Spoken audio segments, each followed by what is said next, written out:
signe du Scorpion, un signe très particulier, parce que, pourquoi c'est un signe particulier? Parce que d'abord c'est un signe d'eau, donc c'est un signe, comme tous les signes d'eau, éminemment réceptif, sensible, profond, qui perçoit énormément de choses de son environnement, notamment de manière instinctive chez le Scorpion. Mais c'est un signe d'eau particulier puisqu'on va trouver chez le Scorpion des planètes de feu dessous. C'est-à-dire qu'on va trouver deux planètes, Mars et Pluton.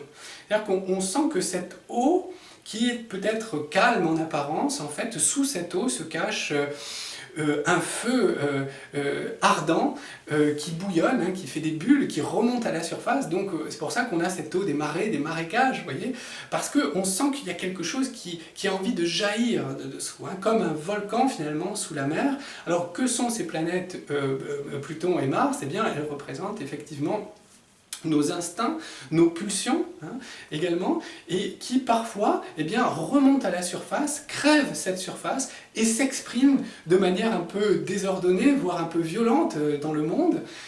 En tout cas, ce sont des instincts qui, par essence, ne sont pas civilisés comme peut l'être notre intellect, ou nous pouvons l'être dans nos rapports sociaux. Donc on a ici une irruption d'instincts qui crèvent la surface et qui viennent se manifester au grand jour. Et ça crée forcément une transformation. C'est-à-dire qu'à partir de cette irruption, on est obligé de s'adapter. De même quand un volcan rentre en éruption, il commence par détruire beaucoup de choses, mais derrière, finalement, il va y avoir la réinvention de la vie, sous une autre forme, souvent plus riche, puisque d'ailleurs c'est sur les pentes des volcans que l'on trouve les terres les plus fertiles et les meilleurs vins du monde.